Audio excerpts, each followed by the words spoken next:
우리나라입니다. 예.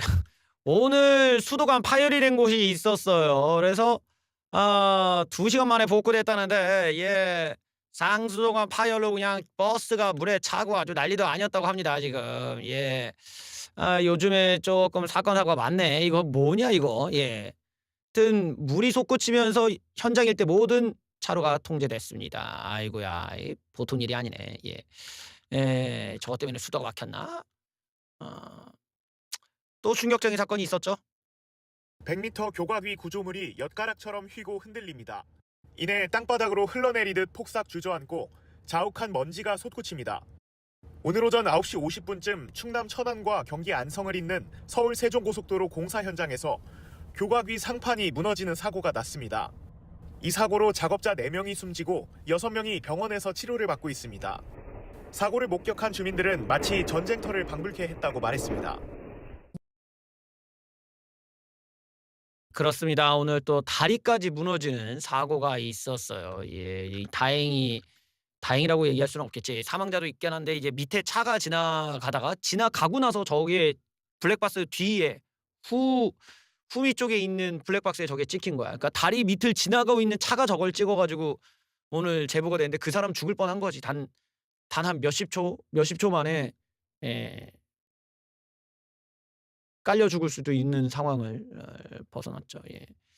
글쎄 뭐 인제 내용을 좀 봐야지 이게 부실 공사 때문인지 진짜 또 외국인 노동자를 써서 저렇게 된 건지 아니면은 뭐 또 이게 비용을 아끼겠다고 좀 질이 안 좋은 걸 썼는지 등등에 따라 얘기가 달라지겠죠. 근데 지금 뭐 어디 터지고 다리 무너지고 동시에 또 무너지는 게 있습니다. 예, 우리나라 성장률이 무너지고 있어요. 성장률 2% 밑으로 1.5 까지 예측 나왔습니다. 예. 문재인 때도 3%는 지켰거든. 우리나라가 웬만하면 성장률은 3%는 지켰던 나라인데 지금 완전 반토막 났어요. 그래요. 아주 심각한 지금 상황이죠. 예. 구조조정 없이 기존 산업에만 의존했다. 이게 내가 계속 얘기했던 건데 우리가 제조업 중심으로 제조업으로 계속 버티려고 하다가 지금 끊어지고 있는 거예요. 이 제조업에서 바꿔야 된단 말이야. 이 제조업으로 그 개발도상국 같은 경우는 임금이 낮으니까 이렇게 물건을 만들어 가지고 판다라는 제조업의 구조에서 돈을 벌 수 있는 여지가 많은데 이게 점점 선진국으로 올라갈수록 또 교육이 이제 더 잘 될수록 또 대학 진학률이 높을수록 임금이 같이 올라간단 말이야. 그 물건을 만들면 뭐 하냐? 여기에 인건비가 너무 많이 붙어 가지고 비용이 올라가는 그 물건 가격이 올라가고 비용이 올라가고 여기서 경쟁력을 잃어버리는데 그러니까 반드시 구조조정 경제 구조조정을 해 줬어야 돼요. 예를 들면은 고부가치로 바꾸든지 서비스업이라든지 뭐 금융 관련한 거라든지 이쪽으로 바꿨어야 되는데 우리나라가 그렇게 안 가고 그냥 제조업으로 버티자 하다가 지금 완전히 부러지고 있는 겁니다. 이런 거는 장기 계획으로 우리가 이미 한 10년 전부터 준비했어야 되는 거를 늦었어 지금. 그러니까 삼성이 꺾이니까 이제서야 다 탈탈 털리는 지금 상황이 왔죠. 물가와 환율이 걱정이죠. 이 물가도 높고 환율도 높아요. 이 얘기는 뭐냐? 우리나라 돈의 가치, 원화의 가치가 떨어졌다라는 거야. 원화가 우리의 돈이 가치가 쭉쭉쭉 떨어지니까 물가가 오르고 환율이 오르는 거거든요. 원화가 왜 떨어졌느냐? 시장에 돈이 많이 풀려서야. 시장에 돈이 많이 풀려서인데 한국은행이 금리 인하 버튼을 눌렀습니다. 그러니까 지금 한국은행이 계속 이 고환율 정책으로 가겠다라는 생각을 갖고 있는 거야. 말로는 경제 부양이라고 하지만 냉정히 말하면 지금 고환율 정책을 더 유지하겠다. 고환율 정책을 유지하는 이유가 뭐예요? 수출 업체들 물건 가격 낮추겠다 이거야. 그러니까 미국에다 파는 물건의 가격을 낮춰서 미국에 물건을 더 넣겠다라는 거야 이게 지금. 쑤셔 넣겠다 이거거든. 근데 지금 미국에서는 이걸 지적하면서 "한국 너희는 한번 조짐 당해봐야겠구나." 이건데 지금 한국은행에서는 "아 몰라. 씨 관세 때려도 관세보다 더 환율 조정으로 우리가 그냥 더 후려치자. 이런 걸 지금 전략으로 가자." 이 생각인 것 같아요. 일단은 고환율에서 더 올리자. 이게 만약에 심각하게 올라가면은 1,500원도 갈 수가 있어. 근데 우리나라는 이제 1,500원 가면 우리나라 안에서는 수입 물가가 오르지만 미국에 팔리는 물건들은 훨씬 더 싸지니까 관세를 받아도 타격이 덜하지 않냐 이 계산일 수 있다라는 겁니다. 근데 이게 인제 여러 면에서 물가를 자극시키기 때문에 좀 고통스러운 면이 있지. 그래서 정치 불확실성과 트럼프의 고관세 정책 등에 대해서 한국은행이 추가 인하까지 하겠다. 이건 일종의 이제 트럼프랑 싸우자가 되는 거거든. 이 전략 자체가 럼프 형한테 네가 관세 때리겠다고 우리는 금리 내리면 되지 뭐. 우리도 중국처럼 할 거야. 이 전략이거든요. 제가 언젠가 얘기했지만 이 미국의 관세 정책이 이전부터 중국한테 때렸단 말이야. 중국한테 와장창 때려도 중국이 타격이 1도 안 받았던 이유가 뭐예요? 얘네들이 환율을 조정해가지고 관세 때린 만큼 환율을 조정해서 그 타격을 줄이고 나머지 자기네들이 미국이 아예 안 받아주겠다는 거는 한국이나 다른 나라에 막 덤핑으로 쑤셔넣어가지고 그냥 팔아버리고 이러니까 얘네가 타격이 줄었다 이거거든. 그러니까 지금 우리나라도 마찬가지로 한국은행이 에라 모르겠다. 우리도 똑같이 환율을 우리도 고환율 정책으로 가서 한국의 물건 가격을 떨어뜨리는 효과를 얻겠다 이겁니다. 경기 침체. 올해 성장률 전망치를 1.5%, 기존보다 0.4포인트나 내렸다. 아주 충격적인 성장률이죠. 과거에 이제 초선진국들이나 누리던 건데 이제 우리나라는 아무것도 아닌데 이렇게 받았어. 그래요. 앞으로도 한동안 경기 침체를 면하기 어려울 것이다. 이게 윤석열 정부 이전에 문재인 정부 때 우리가 이미 예측할 수가 있었던 거죠. 문재인 정부 때 임금을 너무 많이 올리니까 제조업 국가가 이러면은 경쟁력을 잃는다. 경제가 어려워진다. 그리고 실제로 물가도 너무 많이 올라서 소비가 활성화 어렵다라는 지적이 있었는데 이 자식이 임금을 올리고 그다음에 코로나까지 두들겨 맞으니까 정말 힘들어졌단 말이야. 그러면 이제 윤석열 정부가 왔을 때 무엇을 먼저 해야 되는가에 있어서 윤석열 정부는 문재인이 싼 똥을 치우기 위해 여기에다가 모든 걸 다 이 어떤 열과성을 다 있어야 되는데 윤석열 정부가 그러질 않았어요. 윤석열 정부는 사실 이쪽 부분, 그러니까 문재인이 싼 똥을 치우기 위한 노력보다는 좀 다른 쪽에 더 집중을 많이 했지. 그러다 보니까 이런 문제에 있어서 데이터가 너무 안 좋아지는 거야. 당장의 성장률이 반토막이 날 정도가 됐다는 건 2년 몇 개월 만에 이렇게 났다는 걸 윤석열 정부는 대체 뭐 했냐 소리가 안 나올 수가 없지. 아무리 문재인이 망쳤어도 그렇게 망쳤어도 3%는 유지했거든.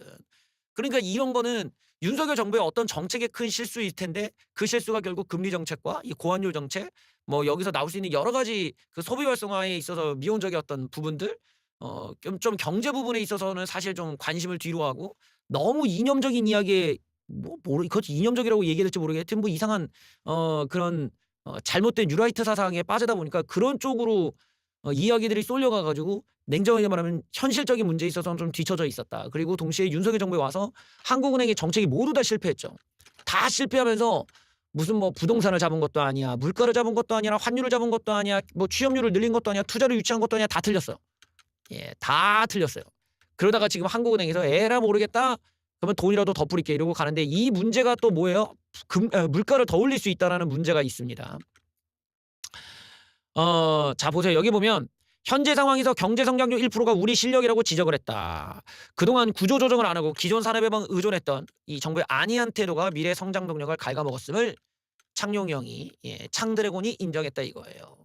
제가 맨날 얘기하던 건데 이제서 얘기하네. 그래요. 이거를 아는 것도 문제고 이 어떤 반도체법뿐만 아니라 이런 기업에 관련한 노동 시간의 문제, 또 임금에 대한 문제, 그리고 소비 활성화의 정책의 문제, 또 물가를 어떻게 떨어뜨리고 안정시킬 건지 문제, 어떤 이런 제조업에 대한 보조 문제 이런 것들을 아주 옛날 한 90년대 말 95년도에서 한 2000년도 사이에나 있을 법한 이런 고환율 정책으로 쇼당을 치겠다고 하다가 망한 거지. 예, 이거 망했어요. 금리 인하에 대한 우려스러운 시각도 있다. 왜냐? 인플레이션, 즉 물가를 더 끌어올릴 수 있다는 것이다. 한미 금리 역전폭이 더 벌어짐에 따라 원달러 환율 상승. 당연히 이게 뭐 우리나라 원화를 던지고 그냥 미국으로 갈 테니까 해외 자본 유출. 이러면서 이제 주식이나 이런 것들이 더 떨어질 수 있는 우려가 있죠. 지금은 금리를 내릴 때가 아닌데 왜 내리냐라는 지적을 합니다. 내가 몇 번을 얘기했지만 이제 한국은행이 약간 좀 옛날 같지가 않아. 옛날에는 초전문 집단이었는데 요즘에 와서는 되게 지들끼리도 카르텔이 있어서 여기 휘둘리고 저기 휘둘리고 이러니까 좀 정책을 좀 용기 있게 내지 못했다. 그래서 물가를 올릴 때 못 올리고 금리를 올릴 때 못 올리고 금리를 내려야 될 때 못 내리고 이런 딜레마에 빠져 있다 보니까 지금 뭐를 하든 사실 욕을 먹을 수밖에 없어요. 결국 트럼프 관세까지 불면 우리 내년 성장률이 더 낮아진다. 이제 우리의 미래가 암울하다라는 것을 잘 알 수가 있습니다. 그러니까 이게 우리 입장에서는 문재인 때부터 이제 크랙이 시작됐고 그런 연장선에서 우리가 이제 이런 고통이 있다라는 것도 맞는 얘기인데 그것만 따지면 안 돼요. 2년 반이나 지났는데도 이 정도면은 윤석열 정부의 정책에 있었어도 보완 정책이 없었다라는 걸 지적해야 돼. 그리고 윤석열 정부가 선거를 앞두다 보니까 노인 일자리를 더 늘렸어요. 노인 일자리라는 거는 생산성은 없고 일종의 연금 복지 차원에서 해주는 거란 말이야. 그냥 노인들 나와서 뭐 쓰레기나 줍고 무슨 뭐 신호 대기 이런 거 해주고 아주 쓸모없는 거죠. 아주 쓰잘데기 없는 단 1도도 생산성이 없는 그딴 말도 안 되는 것들에 노인 일자리 100만 개 더 늘리면서 돈을 펑펑 써댔단 말이야. 그러니까 윤석열 정부에 와서는 약간 좀 정책이 이상한 면이 있어요. 이게 좌파 정책도 아니고 우파 정책도 아닌 그게 뒤섞였달까? 그러니까 예를 들면 탈원전을 이제 안 하겠다. 그 원전에 대해서 탈원전을 안 하고 우리가 이걸 원전 수출하자라고 했고 원전에 대한 개발 뭐 다시 한번 풀어보자 이런 것들은 상당히 우파적인데 노인 일자리를 늘린다던가 무슨 노인들에 대한 무슨 뭐 밥값을 지원한다던가 이딴 거는 완전히 좌파적인 정책이거든. 여기에 무슨 여가부 예산을 아니 우리가 돈이 어디냐 여가부 예산을 늘리게. 그 여가부 예산을 늘리는 건 상좌파잖아. 그러니까 이게 우파인 거야 좌파인 거야 일관성이 좀 없는 부분들이 있었다는 거죠. 그리고 정부가 이렇게 돈을 막 써대는 방식이 이제 어떤 뭐 외환 쪽에 있는 돈을 끌고 온다던가 어디에 있는 돈을 원래는 그쪽으로 써야 되는데 이게 정부가 다른 방식으로 우회적으로 돌리고 해가지고 이제 예산으로 쓴다던가 이런 식으로 약간 부채가 덜 늘어나는 것처럼 통계상으로 보이지만 실제로는 좀 써서는 안 되는 방식을 써서 이제 갖고 왔다를 눈 가리고 아웅하는 방식으로 복지 예산을 마구잡이로 펑펑 써댔던 이런 문제가 또 있었죠. 그러니까 윤석열 정부 안에서도 상당히 좌파적인 돈 뿌리기 정책들이 있었다는 거예요. 그게 뭐예요? 물가를 계속 올리게 만든 원인이라는 거야. 돈을 뿌리지 말라고. 돈을 뿌릴 거면은 정말 필요한 계층들한테 타겟팅을 해서 선순환이 되도록 해줘야 되는데 그런 방식도 아니고 아주 쓸모없는 데다가 돈을 뿌리니까 그 쓸모없는 데에 돈이 갇혀져 가지고 엉뚱한 데다가 엉뚱한 현상을 만들어냈잖아요. 그러니까 사실 우리가 얻은 게 없지. 물가가 너무 많이 올랐고 윤석열 정부에 와서 그리고 지금처럼 이제 경제가 점점 침체되고 트럼프까지 와갖고 이제 두들겨 맞고 이런 상황에 되고 나니까 이제 한국이 과연 무슨 카드가 있는가. 지금은 사실은 거의 에라 모르겠다 전략이라고 봐야 됩니다. 금리 인상하고 방법이 없어. 미국에다가 더 물건이라도 팔아먹고 우리 달러라도 좀 빨자. 뭐 이런 전략으로 지금 나갔습니다. 여기서 우리가 무엇을 이야기해야 될까? 많이 이제 연구도 많이 하고 고민도 많이 해야 될 때예요. 이러다가 사람들이 결국 견디다 못해서 다른 소재로 넘어가면 결국 기본소득제 가자 이렇게 돼버려. 어차피 다 굶어 죽을 판에는 그냥 뿌리자 이런 주장으로 가기 때문에 우리가 여기서 끝을 내가지고 경제를 어떤 식으로 가야 된다. 그걸 정확히 잡아줘야 된다는 거죠. 예를 들어 뭐 양자 컴퓨터로 가겠다. AI 기술로 가자. 우리가 뭘로 가자라는 명확하게 미래에 대한 노선을 잡고 거기에 대한 절대적 투자를 해주던가 해야 되는데 지금 참 이상한 구조가 있죠. 뭐 R&D도 안 해주겠다. 뭐도 안 한다. 다 막아버리고서는 대체 뭐 하자는 건지 알 수 없는 미래 비전은 지금 제시하지 못한 문제가 되니까 우파 쪽에서 좀 고민이 많아지고 있습니다. 그래서 우리가 사실 뭐 법인세를 인하한다 어쩐다 이 낙수효가 어떻게 한다 이건 진짜 옛날 얘기고 이제 그런 주장이 안 먹히는 시대가 된 게 너무 우리나라 같은 구조에서 너무 느려. 그러니까 뭐 베트남이나 이런 데서는 당장에 공장 유치하자마자 막 도시 만들어지고 이런 거는 그럴 수 있는데 우리는 이제 막 그러기가 쉽지가 않잖아. 그러니까 우리도 뭔가 더 많은 더 이제 급진적 정책을 제시할 필요가 있는 거죠. 경제 정책에서. 근데 아이디어가 없는 거예요. 이것도 역시나 이제 우파가 늙어버렸기 때문에 더 이상 노동을 하지 않는 70대 노인들이 주가 되어 있는 이 우파 진영에서 그 70대 지지층만 눈치를 보니까 더 이상 이 노동 쪽이나 산업계에 대한 고민들을 이렇게 수면 위로 올려서 우리가 논의할 수 있는 담론 자체가 만들어지지 않고 있다. 완전히 노인 취향으로 가니까 더 이상은 이런 경제난에 대한 이야기를 하지 않는다라는 게 현재 우파의 문제가 되고 있죠. 이런 틈을 노리고 이 죄명이가 뭐라고 하냐. 10년간 법인세 감면 정책을 제시했습니다.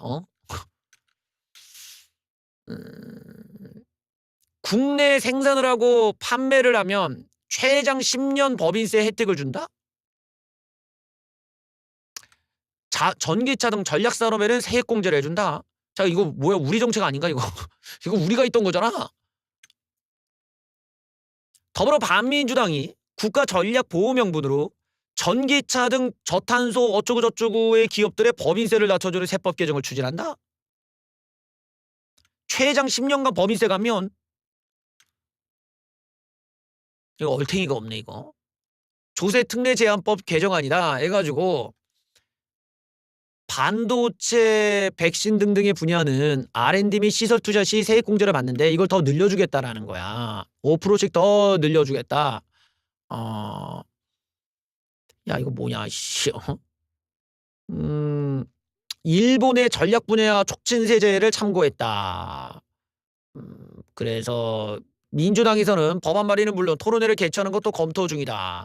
이번 논의는 조기 대선 국면에서 중도 보수 확장 전략을 극대화한 조치다.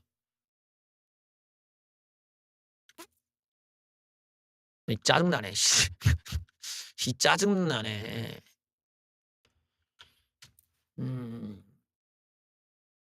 저러면 이제 민주당에서 사실상 이제 내가 얘기하듯이 우파 진영이 늙어서 더 이상 이제 저런 법인세 얘기라든지 어떤 투자 유치 관련한 정책 제시를 못하는 걸 틈을 노리고 이제 쟤네들이 공략을 하고 있는 건데 우리 입장에선 더 파격적으로 이제 법인세 감면을 더 많이 하는 거지. 더 많은 할인폭, 더 감세폭을 더 늘려서 차라리 취업을 늘릴수록 더 감면 더 해주자 이런 식으로 해갖고 야당과의 어떤 차별화를 만들어야 돼요.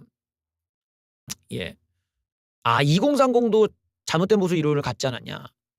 저는 사실 그 데이터를 그렇게 믿지 않거든요. 왜냐면 2030 같은 경우는 그렇게 특별히 좌나 우나 이렇게 쏠림이 없어요. 아직도 그런 데이터는 나와 있지 않고 이번에도 뭐 나와 있는 최근에 여론조사에서도 20대 남자가 특별히 우경화됐다라는 증거가 없어. 예. 여전히 관심이 없고 오히려 20대 여자들의 경우가 뭐 뚜렷하게 뭐 이재명이 지지다 뭐 이런 건 뚜렷한데 20대 남자들의 지지는 뚜렷하게 나타나지가 않더라고. 여자도 그렇고. 그래서 오히려 우경화가 현상이 일어났다라는 거는 제 생각에는 그냥 그 집회에 나와 있는 그 개독교 믿는 애들에 국한된 얘기고 실제 이 20대 애들 같은 경우는 이제 반패미 요소는 있지만 그게 우경화로 진단하기에는 좀 아직 역부족이다. 왜냐면 우리가 걔네들을 위해서 뭐 취업 얘기나 이런 거 한 게 없으니까. 그리고 어떤 20대가 미쳤다고 70대 노인들이 가득한 곳에 와가지고 그러고 싶겠어요. 그러니까 사실 현실적이 없는 진단이지 그게 이제 그 겉으로 드러나 있는 개독교 집회만 보고 언론에서 이야기를 호들갑했던 건데 냉정하게 그런 현상은 이제 없었다. 예. 그리고 실제로도 존재할 리가 없겠죠. 예. 나는 그렇게 봅니다. 그래서 우리가 그렇게 간단하게 20대들을 데려올 수 있었으면 왜 안 합니까? 나도 태극기 들고 나가겠다는데 그렇게는 안 되지. 보통 우리가 그런 것보다는 저 20대들 자체가 원래 이제 증오나 뭐 어떤 사회 불만층일 수밖에 없는데 그거를 우파가 합리적인 이런 노선 제시로 애들을 이렇게 같이 데려갈 수 있어야겠죠. 근데 문제는 우리가 그런 담론이 전혀 없는 상황이다 보니까 이런 것들은 좀 좀 우리가 좀 밀린다. 민주당 애들이 저런 우클릭이라는 걸 통해서 들어가고 있다는 거는 보통 심각한 게 아니야. 이거는 민주당에서 이재명을 어떻게든 살리겠다라는 아주 굳은 의지지만 동시에 이번 조기 대선 지들이 가져가겠다는 건데 우리도 여기에 대한 대항할 수 있는 지금 이론이 나와줘야 되거든요. 근데 우리는 애초에 이론도 없으니까 막말로 지금 뭐 윤석열 대통령을 지지하면서 길바닥 나와가지고 뭐 유튜브 틀면야 어떤 20대 애들은 쉽게 돈 번다. 또 현장에서 돈도 주고 이러니까 나갈 수 있는데 정작 대선이 되면 그런 애들이 과연 찍겠어요 2번을? 얘네들 같은 경우 그냥 그날 또 놀고 있겠지 그냥 그냥 안 나오고 에라 망해라 이러고 놀아버릴 테니까 우리가 얘네들을 투표의 어떤 욕구나 정말로 거시적으로 이재명을 막고 좀 더 나은 세상을 만들기 위해서는 저런 민주당의 저런 거짓말이나 쇼에 넘어가면 안 된다라는 걸 우리가 설득하고 가려면 우리가 진실을 얘기하고 우리가 신뢰를 얻어야 되는데 우리가 없는 말을 막 계속 하는 거야. 우리가 거짓말을 하니까 이쪽이 이제 신뢰성이 없기 때문에 우리도 좀 고민을 해봐야죠. 이 정책 신뢰성도 없어질 판이니까.